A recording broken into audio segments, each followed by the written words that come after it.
1984, and this is Jerry Lawler and Randy Savage in a cage match. And these two, for the past couple of weeks leading up to this, had a really hot program throughout Memphis, Lexington, Kentucky, and Louisville, and some cities like that. But this is one of the most unique feuds because it started as something totally different, and then what it ended up being.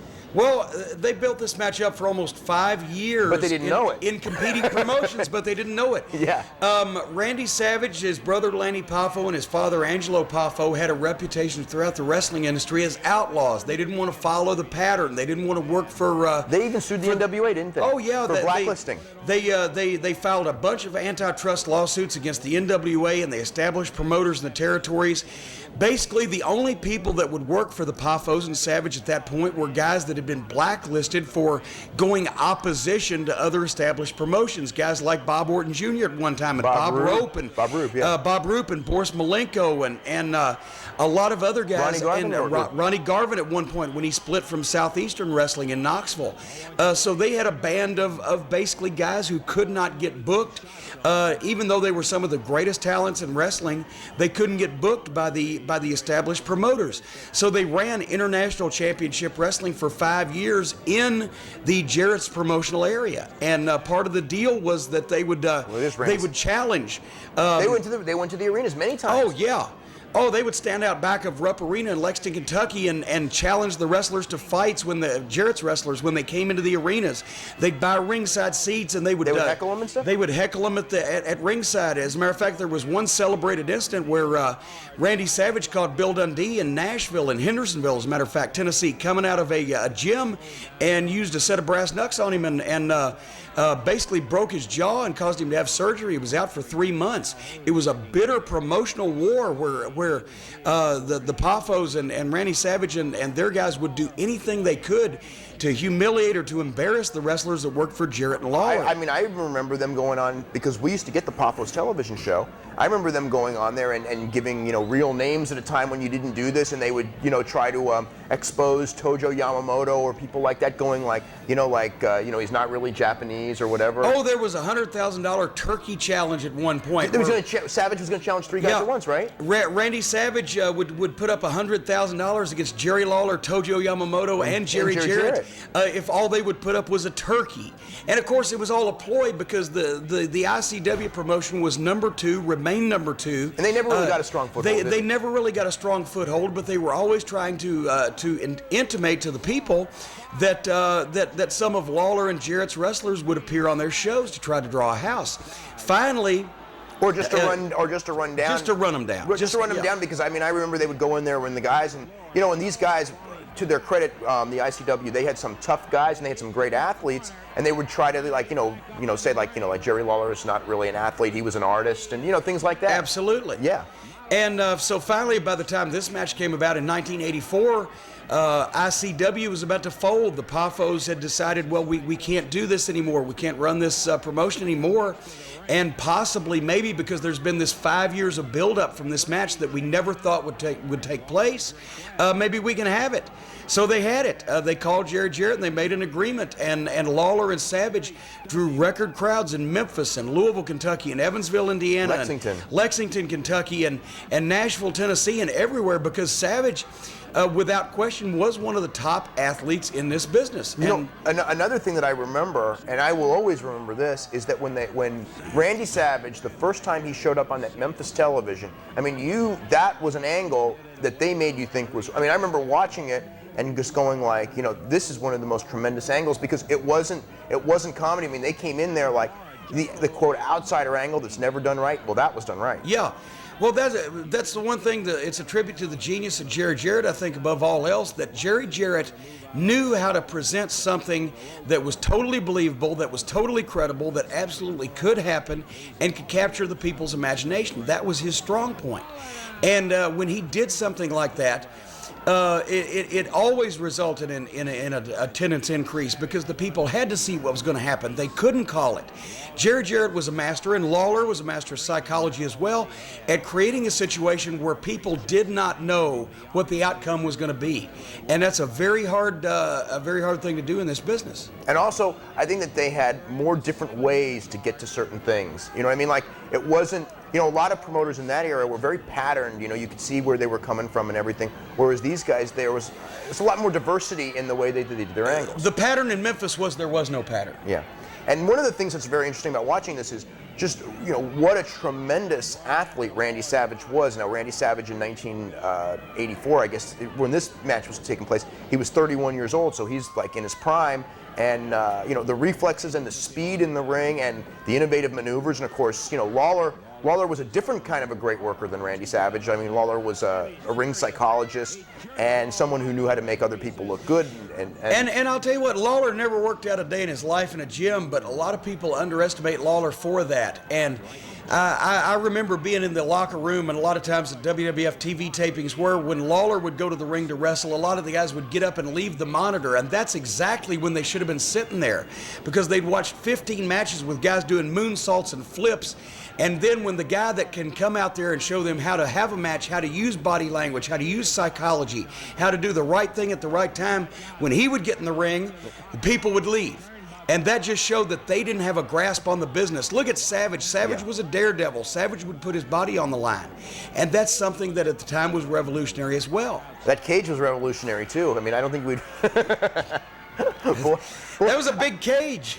I know, but I'll tell you, like with the cages now, one of the things about cages now and cages then is that when you had a cage match, you knew that these guys were going to settle in a cage rather than someone's going to open the door and someone's going to climb over the top and the cage is just there. I don't even know what the reason the cages are there for nowadays, because they don't draw ratings, they don't draw anything, whereas in those days, when it came to the time of the cage match, people knew this thing is going to be settled. Exactly. When you had a situation where guys were always interfering in other people's matches, or one guy in the match was always running out and leaving and going to the locker room, you settled it in a cage. You closed the door, you locked the door, and the two guys in the ring, or the four guys in the ring in the cage, would settle things once and for all, and that is why a cage match would draw a huge crowd. These days, they see cages every 2 weeks, and it means nothing, and they lower and they raise, and they have blah, 10 blah, different blah. cages, and then what's the difference between any of them? Exactly. And then they have 3 cages. But it was interesting as far as like the other aspect of wrestling that has changed is the I guess with the more money involved in wrestling in different ways. You certainly see more elaborate and prettier cages than this one. I mean, this cage served its purpose in that nobody could stay in, but it was not a beautiful structure. Yeah. Let's face it, folks. Professional wrestling has had a long history of being done on a budget, and up until a few years ago. And that was actually one of the prettier cages that I've seen in a Memphis. I remember a cage match between Jerry Lawler and Terry Funk in Louisville, Kentucky, where they took a roll of chicken wire and basically rolled it around the outside of the ring post, and that was the cage match. I saw a lot of those. But as time has gone on, the budgets have gotten bigger, and thank goodness for that. One thing in today's wrestling, because there's a lot more emphasis on high spots and things like that. In the wrestling of this era, the emphasis, on, especially like in this match, you see the emphasis on the punch and the kick, but the punch and the kick look very good. Well, it comes down to basics, and once again, human emotions don't change, whether it's anger or sadness or hatred or love. The point is, a wrestling match, just like a football game, a baseball game, a movie, a television show, it's playing on human emotions, and if you capture the emotions of your audience, that's when you've done your job. And nobody, and in my opinion, has been better for years at capturing the human emotions of a wrestling crowd than a guy like Jerry Lawler. And that's exactly what he is doing here in his hometown against a guy that for 5 years has been saying if he got in the ring with Lawler, he was going to kick his ass. Well, guess what, folks? The time came, he's had his chance, and Lawler's going to do everything he can to make sure that doesn't happen. That's a story, that's drama, and that could have happened in 1884 or 1984. Yeah. One of the, it's really interesting to watch Savage as far as his, just the way, he's got that little extra bit of energy that to me separates what we call a good worker from a phenomenal worker. Kind of like a Ric Flair would have. You get that I don't know what it is, just caffeine overdrive or something, but it's oomph, it's fire, it's energy, it's electricity. Now check this out. And once again, on that cage, revolutionary. Look at this. Revolutionary for the time. On that cage. I mean, he's got to be 10, 12 feet in the air, and this is the kind of thing that you didn't see on a daily basis then. Oh my God. Yeah. And he missed him, and thank goodness. And I'll tell you what, I wouldn't have laid there for it. Well, Randy Savage hurt a lot of people for real with that. But I'll tell you, the point being is that now in today's world, moves like that are interchangeable because everybody's got to top the other guy. But those people that night in the Mid-South Coliseum, they went home thinking, I have seen the dadgummest thing I've ever seen in my life. Randy Savage jumped off the top of that cage. Well, I mean, just as another example of that, Jimmy Snuka did that twice in Madison Square Garden, once where he missed with Bob Backlund and once where he hit with Don Morocco. 15 years later, everyone who was at that building still remembers it. Both of them. Exactly. Savage hits both of the ropes, flip back on his When head. you raise the bar, Now here he's going for the pile driver, and this is what... the pile driver is illegal, Right. even in a cage match, and the referee trying to warn him off against it. But that's one of the reasons why the pile driver meant so much, was because it was the forbidden fruit.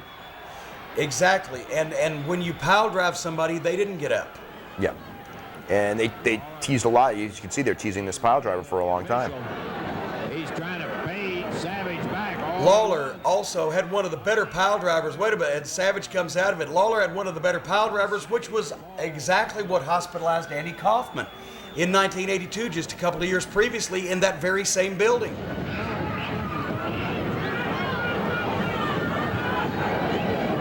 Now here he's got him up in basically what was that's an airplane spin, which was one of the great moves of the 50s. That was I guess the airplane spin kind of went out of style in the early 80s, so this is probably one of the latter renditions of it, but that's a move that we never see anymore.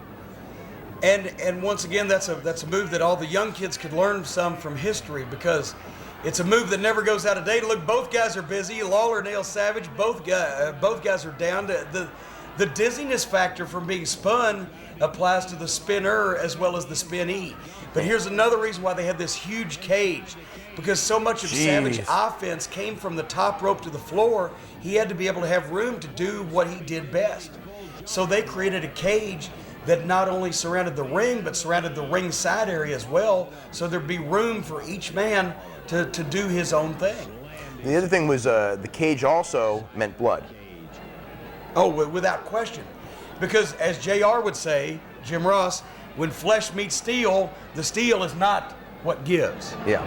Can you imagine what both of these guys will feel like tomorrow? So these guys have been going at it for quite some time now, and Well, that's another thing. It was a different time frame and a different day, and I don't remember a Memphis main event going less than 20 minutes. Really? When I was in Mid-South Wrestling, when the main event was for the Mid-South Tag Team Championship with the Midnight Express and the Rock and Roll Express, we wouldn't get warmed up till 20 minutes in. well, here it comes. 20 and 30 and 40-minute main events were the rule of the day in most of the major territories, just because the people felt cheated if they saw a quick match. Well, here we go. Now the strap is down, and this is Lawler's big comeback that he was famous for. And look at the speed of this. And I'll tell you what, nobody has the hand-to-eye coordination that Jerry Lawler at that time possessed in this business. And Savage, taking that like And that. now look here, Joe LeDuc.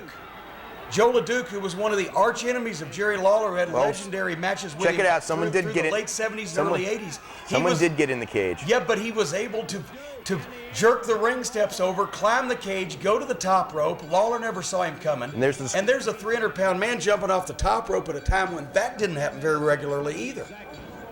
Now Joe LeDuc is another one. He was one of Jerry Lawler's biggest drawing opponents, going for years and years and years. After he cut his arm with, what was it, the axe, the blood oath? He made a blood oath. Joe LeDuc was a Canadian lumberjack, and he made a blood oath on Memphis television one day, which the people in Memphis still remember to this day, over 22 years later, where he cut a huge gash in his arm with a lumberjack axe as a vow that he would make a scar on his body to remember what Jerry Lawler had done to him and to remember that he had to get even. LeDuc was insane. LeDuc was crazy. LeDuc was powerful. He was one of the strongest men in the wrestling profession. And if I had Joe LeDuc today in his prime, I guarantee you I could take him to the top of the World Wrestling Federation, because there was nobody like him, and there has been nobody like him. In this world of interchangeable of athletes, there's nobody like a Joe LeDuc for personality and for ability. One of the things, again,